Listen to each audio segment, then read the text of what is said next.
Hello, Internet. RWBY has come back and starting off with the fourth season. It's starting off big, and it's something that I'm actually kind of liking. You know, it starts. I mean, just jumping right into the story. This is actually kind of a good way to kind of get people like interested in the series again, and also show that they appreciate the fandom of it. Because again, they pretty much just know full well what they want to focus on, and in this case, it is they start this episode off with the villains. And who are our other villains aside from Cinder and like her two people? Well, now of course we have the crazy guy who likes to laugh and murder people, the stoic guy who keeps his eyes closed and murders people, and then of course you have the cynical asshole who loves to mock you as he kills you. And this one actually was a pretty cool exchange because again, these characters, even though you may know them or you know what they're about, it's still kind of fun to sort of see like their own little twist in it. Because again, like the evil dude, now the maniacal laugher, on the other hand, even though he may be, crazy or pretty much or whatever, he still kind of has his own little sense of personality in terms of them, in terms of when they said, listen, go out there and find the girl who did this to Cinder. And of course he's happy, but then she says bring her back alive, and it's like, oh, stuff like that. They all kind of have their own little spins and whatnot. So, however, there's a little interesting thing though, or at least like the adaptation of character and in this case it's with Cinder. Because if you see Cinder in this one versus how you saw her like at the end of the previous episode, or at least like at the season finale of episode 13, this episode she can't talk, like she's missing one of her eyes, and she's practically in healing, and she's really bitter about it.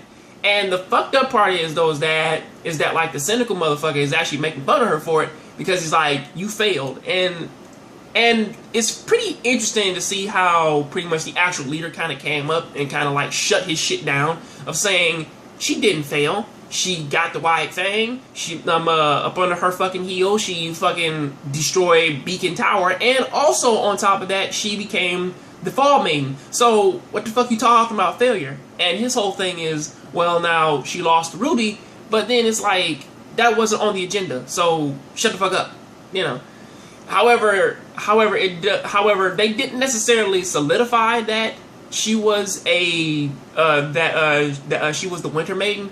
However, they did say something about her having about the girl with the silver eyes. So that's also something that's actually kind of giving her like a large power boost, or giving her enough energy to take out, or at least like to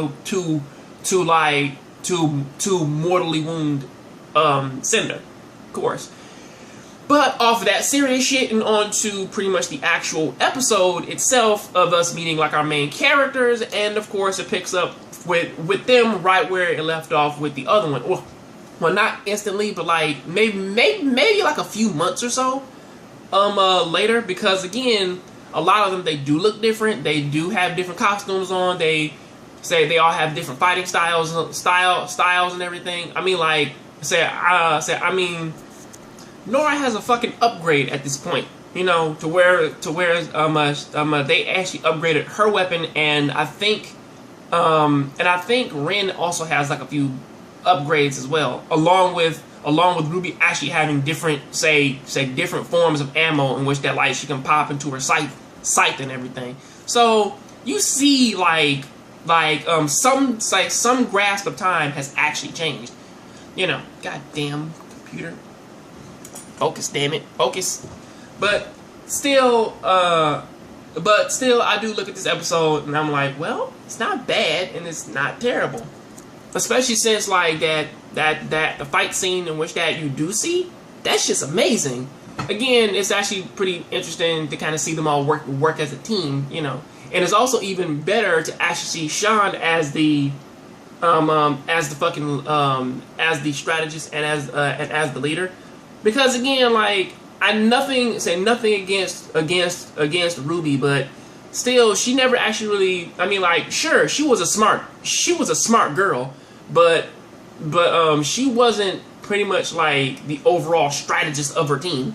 You know, I mean, I think pretty much like her team was capable enough to kind of like work on its own, whereas Jean, on the other hand, he had to kind of work with his team to kind of get them to do shit, you know. And it kind of shows here as well. He even gets an upgrade with better armor, and also I believe he has Pyrrha's sword and everything, and gets that integrated like into like his own wrist mounted shield.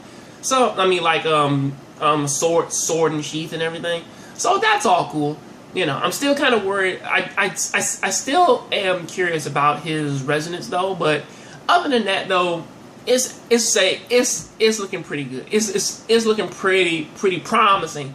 Even at the end, or at least I guess that was supposed to be like an intro or something like that, where they are showing what is going on with the other RWBY members and what are they going to possibly be facing, like in like as the show goes on, like what is Blake doing, what is Yang doing, what is Winter doing, you know, stuff like that. I really hope that's her name.